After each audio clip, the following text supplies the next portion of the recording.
Good afternoon बच्चों। आज हम पढ़ते हैं पाठ 2 गुरुदेव। चलिए पढ़ते हैं। 7 मई सन 1861 बंगाल के कलकत्ता नगर में एक प्रतिष्ठित परिवार में एक बालक ने जन्म लिया।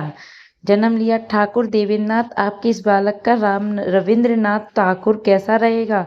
रविंद्र नाम तो अच्छा है पंडित जी। धीरे धीरे रविंद्र बड़ा होने लगा।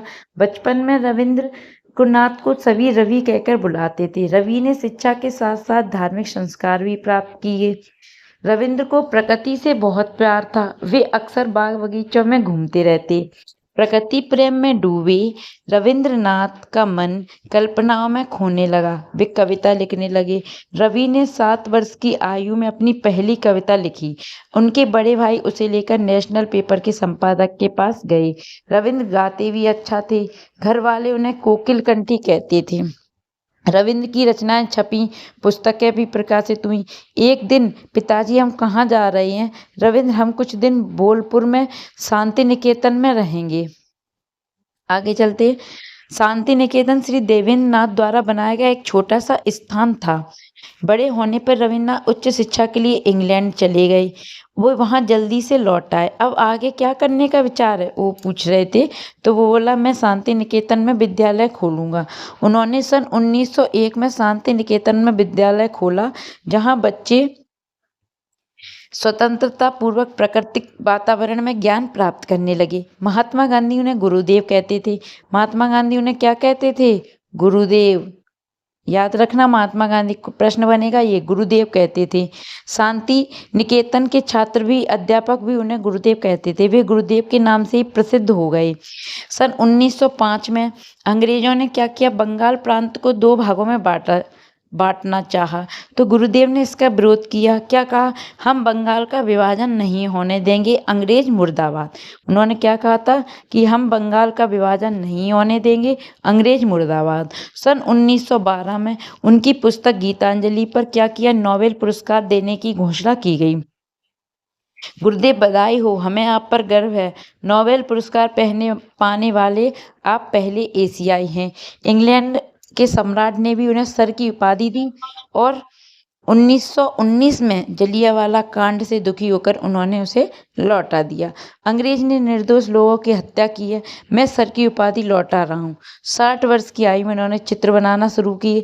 रविंद्र संगीत की तरह उनकी चित्र शैली भी प्रसिद्ध हुई। फिर 7 अगस्त 1941 में गुरुदेव जी का निधन हो गया। पूरे विश्व में उन्हें श्रद्धांजलि दी गई। गुरुदेव महान कवि, चित्रकार, संगीतज्ञ और राष्ट्रीय नेता के रूप में सदा अमर रहेंगे। 24 जनवरी 1950 को गुरुदेव के लिखे गीत जन गण मन के एक अंश को राष्ट्रगान के रूप में स्वीकार किया गया। यह संविधान सभा जन गण मन गीत को राष्ट्रगान रूप में स्वीकार करती है। जो हम जन गण मन, अधिनायक जय भारत भाग्य विधाता, ये जो हम राष्ट्रगान गाते हैं, हमारे देश का राष्ट्रगान है, ये किसने लिखा था? ये हमारे किसने लिखा था? रविंद्रनाथ टैगोर जी ने ही लिखा था। शांति निकेतन महर्षि देवेंद्रनाथ ठाकुर द्वारा स्थापित एक आश्रम, जहाँ गुरुदेव रविन्द्रनाथ ठाकुर द्वारा विद्यालय विश्व भारती संस्था की स्थापना की गई। ये पश्चिम बंगाल में बोलपुर नामक स्थान पर है। नोबेल पुरस्कार। डायनामाइट के आविष्कारक स्वीडन के महान वैज्ञानिक अल्फ्रेड नोबेल को वसीयत के अनुसार नोबेल फाउंडेशन संस्था द्वारा भौतिक, रसायन, चिकित्सा, साहित्य, शांति और अर्थशास्त्र के लिए सर्वश्रेष्ठ काम करने वाली को प्रति वर्ष यह पुरस्कार दिया जाता है। इनकी वर्तमान राशि लगभग 5 करोड़ रुपए। जलियांवाला कांड सन 1919 में अमृतसर के जलियांवाला बाग में अंग्रेजों के विरुद्ध शांतिपूर्वक सभा कर रहे सैकड़ों लोगों पर अंग्रेजों ने गोलियां चलाईं, जिससे सैकड़ों निर्दोष लोग मारे गए। रविंद्र संगीत। रविन्द्रनाथ ठाकुर द्वारा अपने लिखे गीतों की धुन स्वयं बनाई थी, उसे रविंद्र संगीत कहा जाता है। आगे चलते हैं। ये शब्दार्थ हैं: प्रतिष्ठित, सम्मानित, प्रतिष्ठा प्राप्त,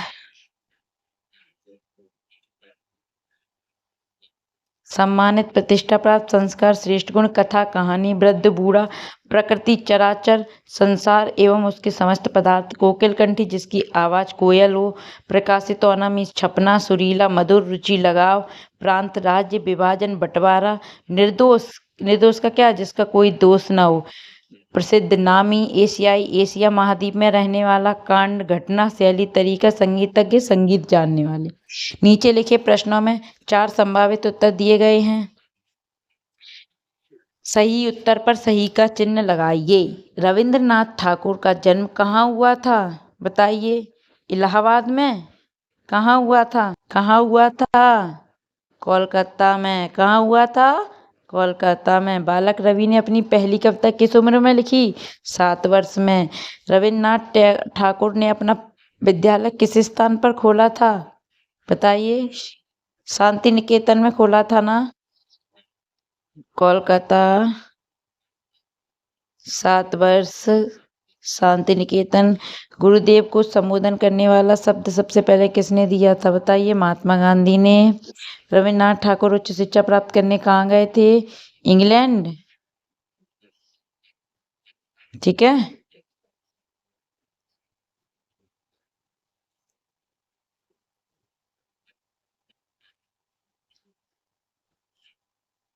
अगला। रविंद्रनाथ को पुस्तक पर नोबेल पुरस्कार किस पुस्तक पर नोबेल पुरस्कार दिया गया था उन्हें? गीतांजलि। किस पे दिया गया था?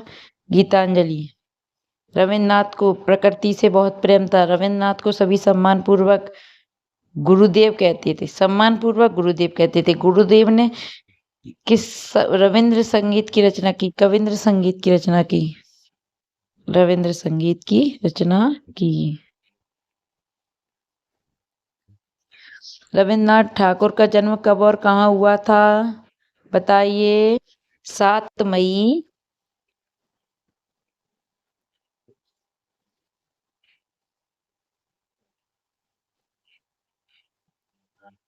1861 को।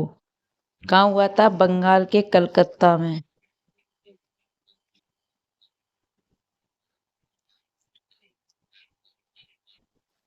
ठीक है। ये वाला। रविंद्र को कोकिल कंठी क्यों कहते थे? क्योंकि वो कोयल की तरह गाते थे। उनकी आवाज कोयल की तरह मधुर थी। देवेंद्रनाथ जी अपने बेटे को कहाँ ले गए थे? इलाहाबाद लेके गए थे। शांति निकेतन विद्यालय की क्या विशेषता थी? शांति निकेतन विद्यालय में बच्चे प्राकृतिक वातावरण से ज्ञान प्राप्त करते थे। ठीक है। समृद्ध आसानी से। गुरुदेव का कौन सा गीत राष्ट्रीय गान बना? जन गण मन का एक अंश था गुरुदेव का, वो ही राष्ट्रीय गीत राष्ट्रीय गान बना था। ठीक है। नीचे अब भाषा अध्ययन अलग अलग भागों में लिखा गया, उन्हें मिलाकर शुद्ध करना है। ठीक है। अगला। गीता इसका होगा पहले का होगा गीतांजलि पर उन्हें नोबेल पुरस्कार मिला। सभी रविंद्रनाथ को बचपन में रवि कहकर बुलाते थे। उन्होंने शांति निकेतन में एक विद्यालय खोला। ठीक है। 60 वर्ष की आयु में उन्होंने चित्र बनाना शुरू किया है। अगला चलते हैं।